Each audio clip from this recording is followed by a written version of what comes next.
Y bueno, ahora vamos a hablar entonces de la micromovilidad como servicio. Por micromovilidad hay que pensar que estamos hablando en vehículos livianos, entonces estamos hablando de bicicletas, monopatines que surgieron también en los últimos años, en principio con una participación notoria, últimamente ha disminuido.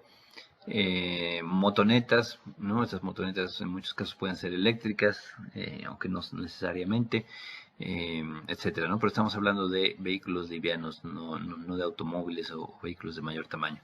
Entonces, en este caso me voy a centrar primero en las bicicletas, que es el caso de micromovilidad que es el que más años ha estado presente, aunque también sabemos que aplica para otros modos de transporte como el monopatín y la motoneta, ¿no?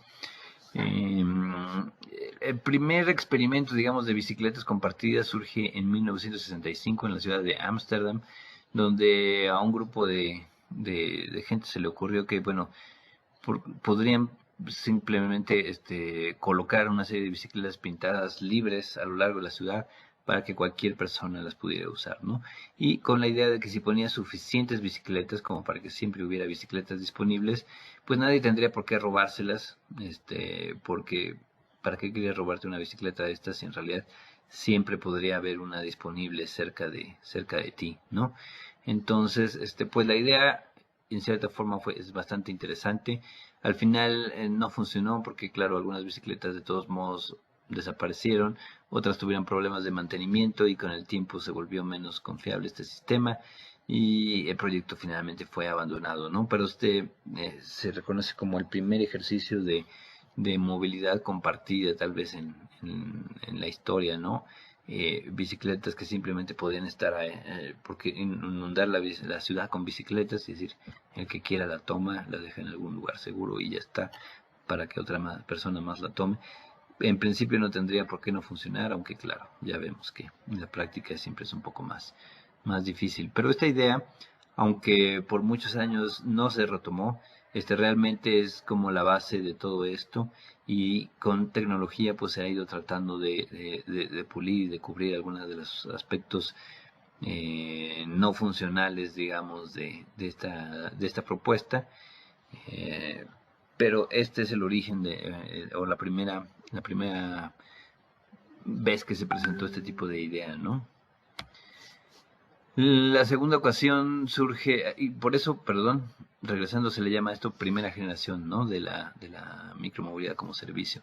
La segunda generación surge hasta 1995, o sea, 30 años después, donde, bueno, se volvió a hacer una prueba, esta vez en Copenhague, ¿no? Se llama Biciclen o las bicicletas urbanas.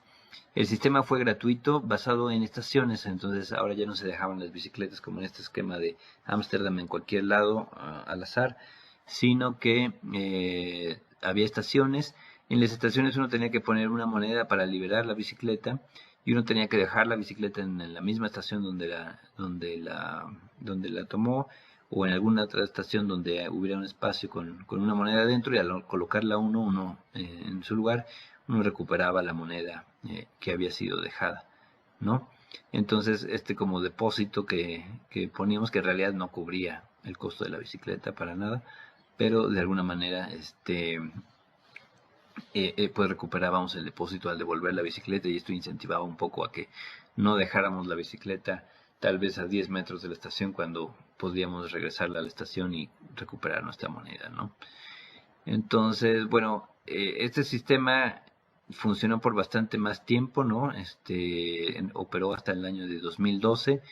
Digo, fue un paso en la dirección correcta, sin embargo, un problema pues, es que al final los usuarios seguían siendo anónimos, ¿no? Tú dejas tu moneda, pero nadie sabe quién fue la persona que se llevó esa bicicleta, que nunca regresó, o que la maltrató, o que la dejó en mal estado, y por eso siempre fue susceptible a robos y vandalismo, ¿no? Entonces, de todos modos, operó de 1995 a 2012, o sea, 17 años en ese sentido fue pues relativamente exitoso, ¿no? La tercera generación, bueno, la primera surge ya de esta idea que se presentó en 1996 en la Universidad de Portsmouth en Reino Unido, donde por primera vez se introdujo una tarjeta, ¿no? El sistema se llamaba Bike About, era un sistema muy pequeño, nada más para la universidad, pero básicamente esta idea de la tarjeta acabó con la anonimidad del usuario, ¿no? Porque esta tarjeta estaba asociada a una persona, entonces uno, si la bicicleta no regresaba, uno podía saber quién fue la última persona que se la llevó y tratar de fincar alguna responsabilidad sobre esa persona por no haberla devuelto de la forma correcta, ¿no? Entonces, este concepto surge aquí en 1996 a muy pequeña escala. Y bueno, un par de años después, en Rennes, en Francia, aparece este sistema que se llama Vélo à la carte, que es el primer sistema, digamos, de bicicletas compartidas, un poco como lo conocemos hoy. Resultó de una asociación entre el gobierno de la ciudad y la empresa Clear Channel, que es una empresa que buscaba como contraprestación a ofrecer este servicio. Se le daba los espacios publicitarios en la ciudad, ¿no? De hecho, es la misma empresa y el mismo esquema de negocio que tiene Covici aquí en Ciudad de México hoy, desde hace 10 años, ¿no? Con una tarjeta magnética RFID para desbloquear la bici en la estación, pues se la llevaba a la gente y la devolvía en otra estación. Y bueno, el modelo de negocio daba como contraprestación estos espacios de publicidad que ya decíamos, y también el gobierno de la ciudad, pues, eroga dinero para esto, ¿no? O sea, tanto en este caso, que ya es tercera generación, en Rennes, Francia, como finalmente aquí en México, pues el gobierno de la ciudad pone bastante dinero para que este sistema pueda funcionar, lo ve como una manera de prestar un servicio público, y parte del dinero también viene de la publicidad, como una contraprestación, ¿no? Entonces, entre esta contraprestación y dinero público que se mete al servicio, pues se ofrece un servicio de alguna manera diseñado, autorizado, regulado por la ciudad y operado por un privado, ¿no? Siempre hay un gran beneficio que opera un privado y es el que se le pueden poner una serie de reglas y si no las cumples te puedo castigar, ¿no? El mismo gobierno es mucho menos eficiente para regularse a sí mismo, por supuesto, pero regular a un tercero siempre es un poco más fácil porque entonces no soy juez y parte, ¿no? Entonces funciona mucho mejor. A partir de esto, bueno, surgieron muchos más sistemas, ¿no? En 2005 aparece en Lyon, Francia, 2007 en París, 2008, 2000 ya empezó a salir en Norteamérica, ¿no? Washington, Montreal, en China también, en Hangzhou, que es uno de los mayores sistemas del mundo, si no el mayor. En 2010, Minneapolis, Denver, Ciudad de México. 2010 es cuando surge Covici, ¿no? Hace 10 años. Londres, Melbourne, Brisbane, etcétera. 2013 Nueva York, Chicago, San Francisco, en fin, para 2015 se estimaba que había 1 millón de bicicletas compartidas en sistemas alrededor del mundo, ¿no? La mayoría en China. Entonces, 2015 todavía estamos hablando de esta tercera generación de bicicletas. Ya esta tercera generación llegó al 1 millón de bicicletas compartidas, ¿no? Y cuando surge la cuarta generación, ¿de qué se trata esta cuarta generación de micromovilidad como servicio? Ya es cuando hablamos de la micromovilidad sin anclaje, ¿no? La movilidad sin anclaje se libera, bueno, es incorporar más tecnología en la bicicleta, entonces se pensó, podríamos liberarnos de las estaciones y no tener este sistema rígido donde las estaciones pueden tener dos problemas, ¿no? Uno, que queramos rentar una bicicleta y la estación esté vacía, no haya bicicletas en la estación. Otro, que queramos dejar nuestra bicicleta y la estación esté llena y no podamos dejar la bicicleta ahí, tengamos que irnos a buscar otra estación donde haya espacio para dejar la bicicleta, ¿no?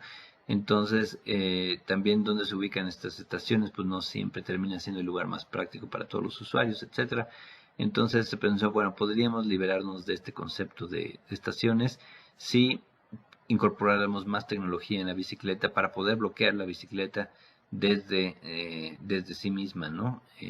Y que no tenga que ser en una estación. Entonces, bueno, ¿qué se le agregó a la bicicleta? Un candado que permita bloquearla y desbloquearla a distancia, ¿no? Y generalmente un GPS o similar que permite ubicarla, ¿no? En realidad no es un GPS, la mayoría, a veces se le llama GPS, pero GPS estrictamente pues tiene que ser conectándose con una conexión satelital, y ya vimos que hay otras formas de ubicar los vehículos y dispositivos sin tener que comunicarse necesariamente con un GPS, es con un satélite, ¿no?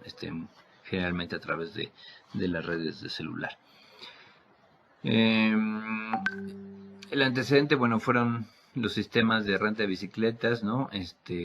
Donde un usuario pues podía hacer una llamada o mandar un SMS para pedir una clave para desbloquear la bicicleta. Entonces ya había habido algunos sistemas de este tipo, sobre todo como para bicicletas en renta de turismo, donde a distancia uno podría hablar y obtener una clave para desbloquearlas. Uno de los primeros sistemas que se reconocen con este esquema es el de Deutsche Bahn, el Cola Bike, que apareció en el año 2000, donde de esta manera podías tú desbloquear. No era con una aplicación, todavía no teníamos los smartphones, pero o no se estaban utilizando, por lo menos corte, ahí continúa. Entonces, no se estaban usando los smartphones, no funcionaba por medio de una aplicación, pero a través de un mensaje SMS o una llamada por teléfono uno podía obtener una clave y con esa clave desbloquear la bicicleta.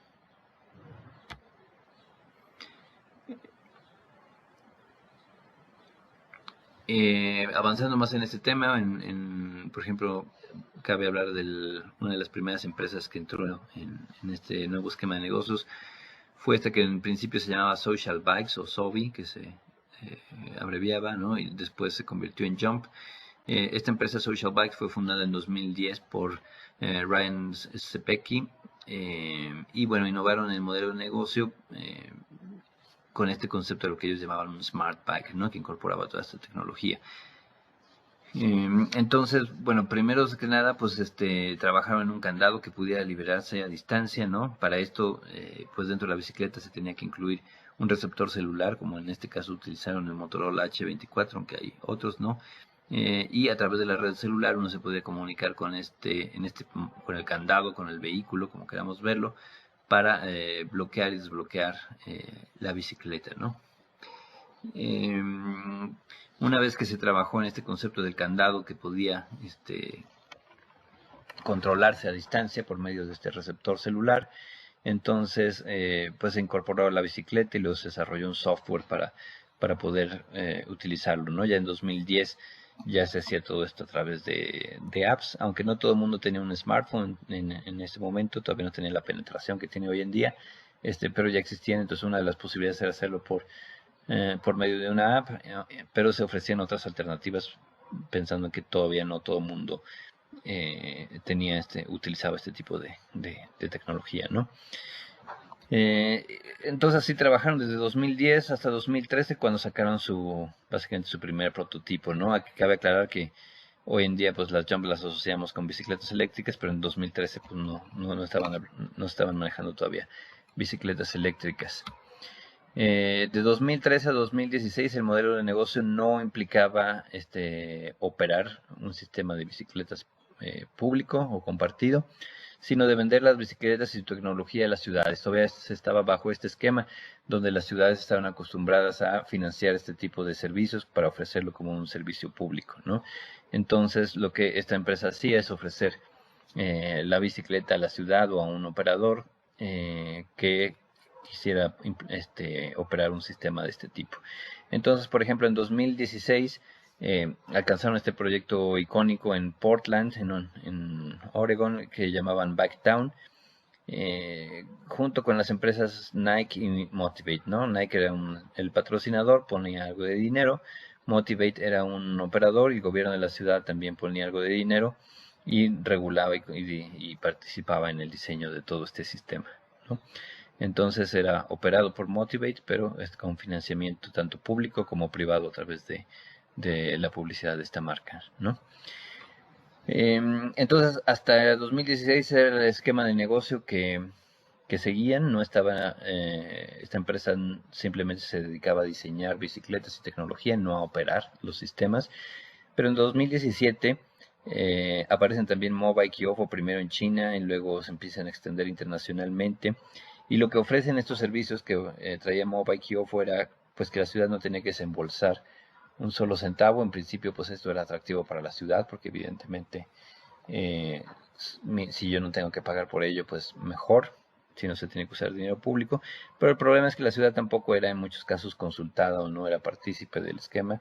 Simplemente estas empresas llegaban y empezaban a colocar sus bicicletas por todos lados hasta que la ciudad pudiera, hasta donde la ciudad se los permitiera, ¿no? Pero sin participación de la ciudad. Y esto, bueno, al final vemos que generó problemas, ¿no? Pero básicamente aquí la empresa en este momento todavía llamada Social Bikes tuvo que cambiar un poco su esquema de operación porque se dio cuenta que pues ellos finalmente estaban pidiendo a los gobiernos de las ciudades que pusieran dinero y estas nuevas empresas ya no estaban pidiéndoles dinero a los gobiernos de las ciudades. Y entonces en 2018 hay todo un rediseño del concepto y del marketing alrededor de la empresa. Entonces cambian su nombre, se van a Jump, utilizan ahora sí bicicletas eléctricas, hacen una alianza con Uber y empiezan a ofrecer, a operar ellos los servicios sin involucrar al gobierno, ¿no? Ni el tema de financiamiento, que los gobiernos de las ciudades tuvieran que financiar los servicios, ni tampoco en el tema de planeación. Eh, entonces, bueno, estaban en toda esta etapa de cambio, no era sencillo entender cuál era el futuro, pero una ciudad en donde fue muy importante que empezara a operar fue en San Francisco. En San Francisco quisieron entrar, la ciudad dijo, un momento, tenemos que ver, necesitan un permiso de la ciudad para poder operar. Nadie sabía cómo regular este tipo de servicios todavía, entonces la ciudad de San Francisco tuvo que sentarse a pensar en qué términos iba a querer regular este servicio. Al final se llegó a un acuerdo, se les dio un permiso para operar y entonces pudieron empezar a operar en San Francisco. San Francisco es una ciudad muy importante en Estados Unidos, porque, bueno, el estado de California es donde están muchas de las nuevas empresas, está cerca de Silicon Valley, etcétera. Entonces, estar en San Francisco era muy importante. Y cuando este nuevo servicio, ya con el nombre de Jump, con las bicicletas rojas, eléctricas, etcétera, empieza a tener éxito en San Francisco, pues comercialmente la empresa, el valor de la empresa subió muchísimo y fue adquirida finalmente por Uber por $200 millones en 2018. Hasta ese momento todo era maravilloso. Y bueno, del lado de las empresas de micromovilidad chinas destacan Ofo y Mobike. Estas dos empresas lideraron una gran revolución que creció y cayó vertiginosamente, ¿no? Un poco la historia, primero la de Ofo, que cronológicamente apareció un poco antes. En 2014, Daiwei y 4 compañeros más en la universidad básicamente compraron unas bicicletas y las adaptaron para poder ser desbloqueadas mediante una app y un código QR. Esta prueba que hicieron primero a nivel de la universidad funcionó bastante bien y a partir de ahí empezaron a recibir financiamientos. Primero $1 millón y luego más y más, les permitió irse expandiendo y cada vez que funcionaba el esquema, pues en alguna ciudad, pues empezaron a recibir más y más dinero. Para 2018, o sea, 4 años después, habían recibido en total $2.200 millones provenientes de varias empresas, entre ellas Didi y Alibaba, por ejemplo. Y sin embargo, ese mismo año, hacia el final, estaban en bancarrota. ¿Y por qué sucedió esto? Bueno, en realidad creo que haber recibido todo este financiamiento de forma tan fácil, tener este dinero fácil para crecer y operar, los llevó a un esquema demasiado ambicioso de expansión y a a lo mejor no cuidar demasiado su operación, no darse cuenta de todos los problemas que estaba viendo en el día a día. Quemaron simplemente el dinero y bueno, al final el esquema definitivamente no era sustentable. Pero cuando tienes tanto dinero y un acceso aparentemente tan fácil al dinero, empiezas a descuidar muchas de estas partes, ¿no? Entonces, esto de recibir financiamiento de esta manera terminó siendo en realidad un problema para estas empresas. En caso de Mobike, bueno, lo conocemos un poco mejor porque estuvo aquí en México o sigue estando, pero con una presencia mucho menor, ¿no? Y me parece que ahora están en León y no en la Ciudad de México. Fundada por Hugh Weiwei en 2015, las bicicletas naranjas llegaron al mercado un poco después que Ofo, ¿no? Ambas empresas empezaron en una competencia muy fuerte. Este sentido también de la competencia es el que las lleva a empezar a quemar el dinero de una forma muy rápida, porque entonces ninguna quería expandirse más lento que la otra empresa, ¿no? Entonces empieza una carrera entre ambas por expandirse, por llegar a más ciudades alrededor del mundo, por tener más bicicletas, por tener más usuarios, con la esperanza de que, bueno, al final la que más el mercado lograra ganar, eh, llegaría a encontrar alguna manera de generar ganancias, ¿no? Pero aparentemente la urgencia era crecer y en ese proceso pues es que realmente terminaron perdiendo muchos de sus recursos. Al final el modelo de negocio no funcionó, la empresa, bueno, se contrajo para reducir pérdidas y fue adquirida en 2018 por el grupo Meituan Dianping, ¿no? Por 223 millones de dólares. eh, que bueno, no es poco dinero, pero comparado con el que llegaron a recibir estas empresas de financiamiento, sí es poco, ¿no? Este, Llegaron a recibir miles de millones de dólares como financiamiento y al final, para tener un valor de 200 millones de dólares, pues realmente fue una mala inversión de todos los que pusieron su dinero ahí, ¿no? Si les interesa saber un poco más, pueden ver las ligas que están aquí abajo también. Eh, y bueno, ¿en dónde estamos ahora? Lo hemos visto en la Ciudad de México y más o menos una historia similar ha pasado en varias ciudades del mundo. La micromovilidad pues creció como una gran burbuja y ahora es mucho más discreta de lo que es, ¿no? Entonces, ¿qué pasó con esta cuarta generación de la micromovilidad? Fracasó.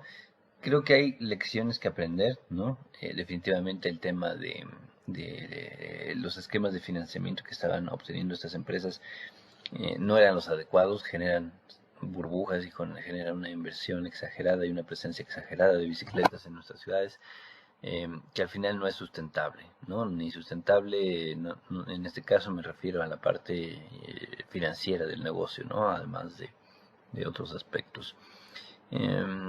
Entonces todo este financiamiento exagerado pues genera una competencia exagerada y al final no es un negocio inteligente. También se generaron conflictos con las autoridades urbanas, uno un poco la promesa que traían estos esquemas aparentemente atractivos eran aparentemente atractivos para las ciudades porque las ciudades no tenían que desembolsar dinero, ellos eran capaces de poner las bicicletas y operarlas y las ciudades se tenían que olvidar del tema de financiar y operar estos sistemas o de preocuparse por cómo deberían operar y dónde debían ponerse estaciones, etcétera. Sin embargo, las ciudades no acabaron estando muy felices con este tipo de esquemas en general, en parte por el desorden que se creaba en el espacio público. Estas empresas creían que, bueno, podían usar de alguna manera el espacio público como conviniera y muchas ciudades pues dijeron es un abuso del espacio público, ¿no? La manera, sobre todo la manera desordenada de ubicar tantas bicicletas. Entonces, habiendo, pues, digo, sigue habiendo empresas de este tipo y creo que algunas lo están haciendo con cuidado y les puede terminar de ir bien, tal vez al final, pero finalmente la mayoría están desapareciendo, una gran burbuja que tronó y ahora sobrevivirán, pues, tal vez tan solo unas cuantas, ¿no? Entonces, es el fin de esta cuarta generación. No completamente porque seguimos teniendo algunas de ellas, pero definitivamente no era la promesa que aparentaba ser.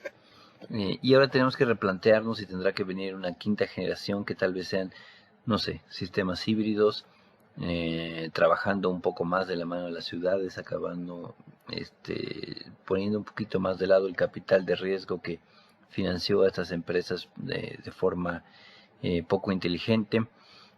Y pensar en esquemas que puedan ser más funcionales. Creo que es muy rescatable el tema de la tecnología, es muy rescatable el tema de buscar alternativas donde tal vez la ciudad no tenga que poner tanto dinero, pero también hay que trabajar más del lado de la ciudad, más del lado de la planeación urbana, más del lado de la integración con otros modos de transporte y no simplemente como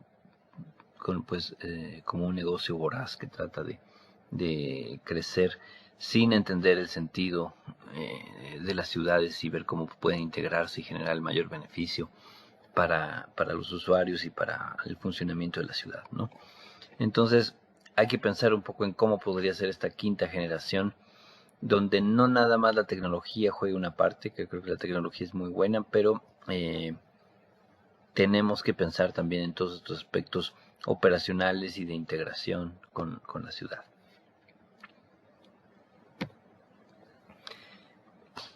Lo que quedó muy evidente en esta cuarta generación es que existen problemas de regulación. Muchas ciudades no sabían qué hacer realmente con estos servicios.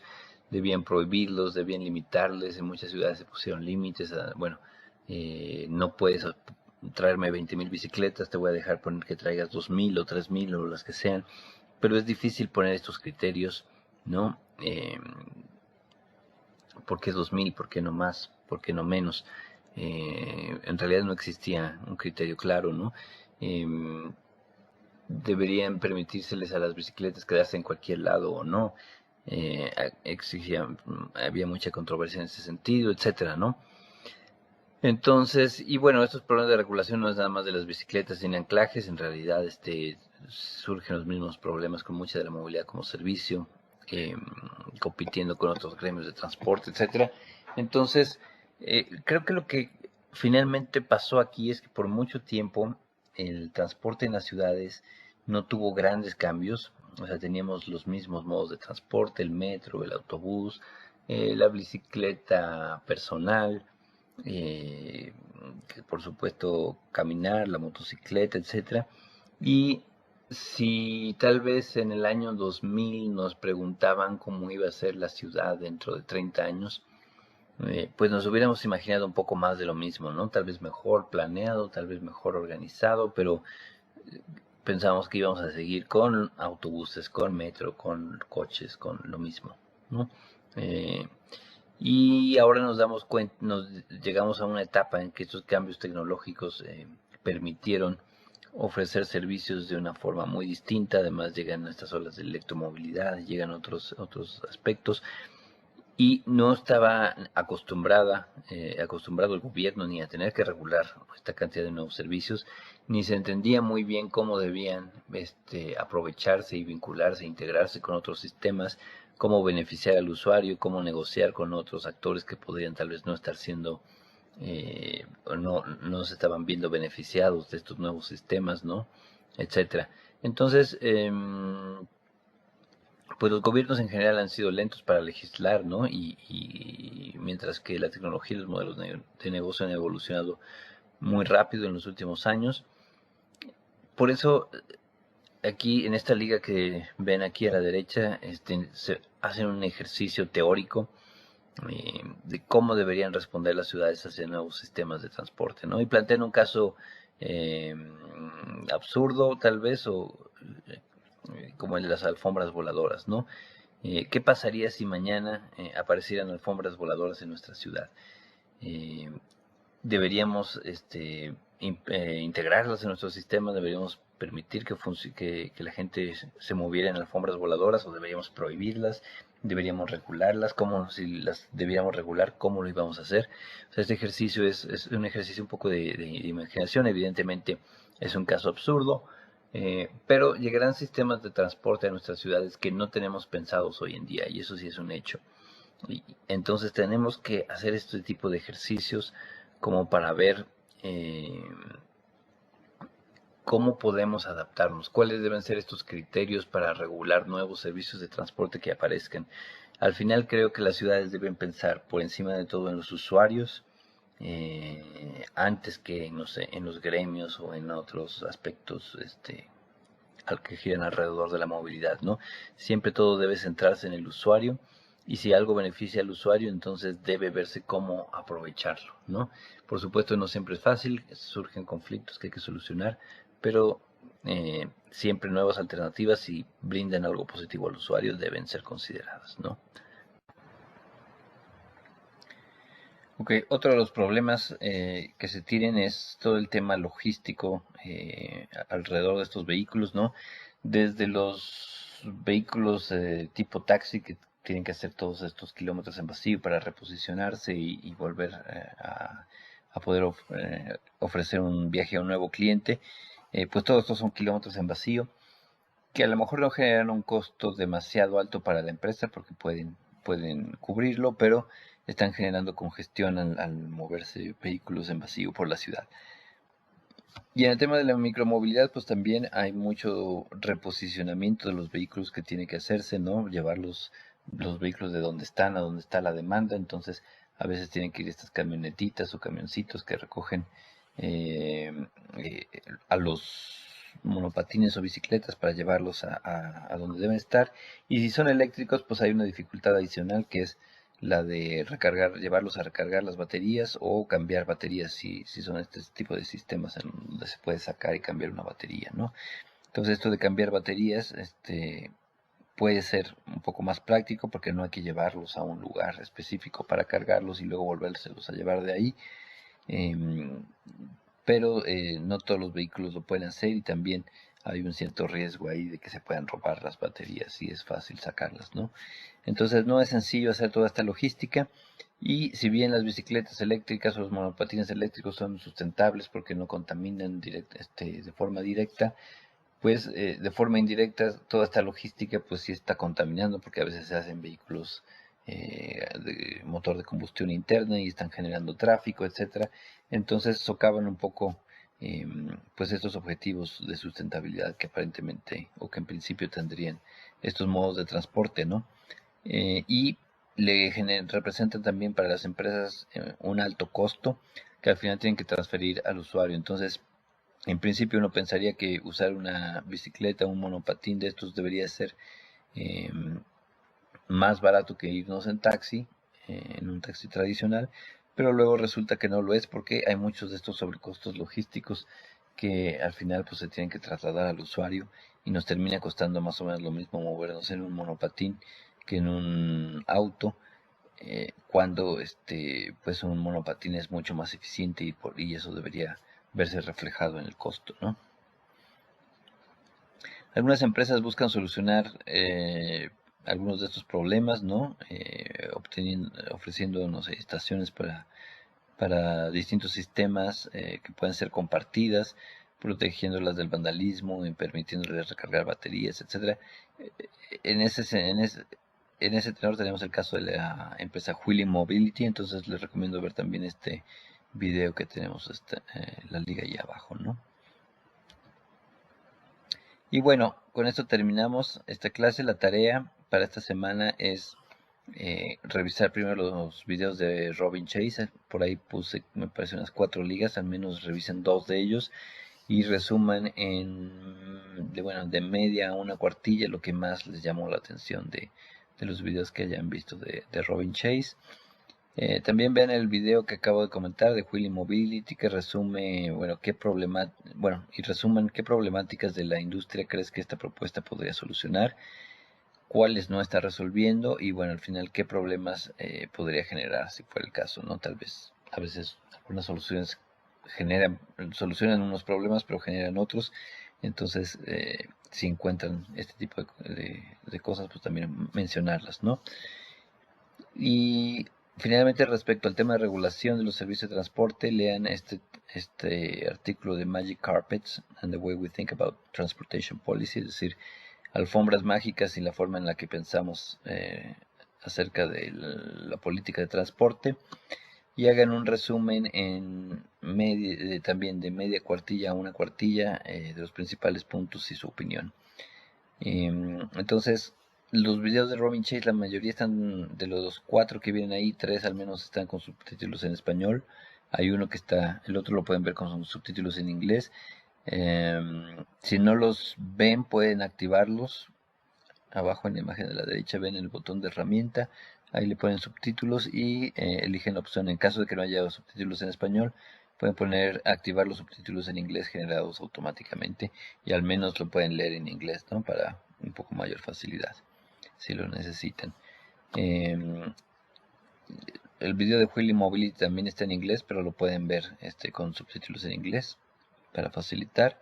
Y este artículo Magic Carpets también está en inglés, o de las alfombras mágicas está en inglés, pero bueno, al final también esto lo pueden, si fuera necesario, lo pueden copiar y traducir en alguna de estas herramientas de traducción que hay en línea, ¿no? Si fuera necesario. Entonces, esta es la tarea para esta ocasión. Como siempre, pues tenemos una semana para hacerla. Y pues es todo por ahora. Hasta la próxima. Cuídense. Gracias.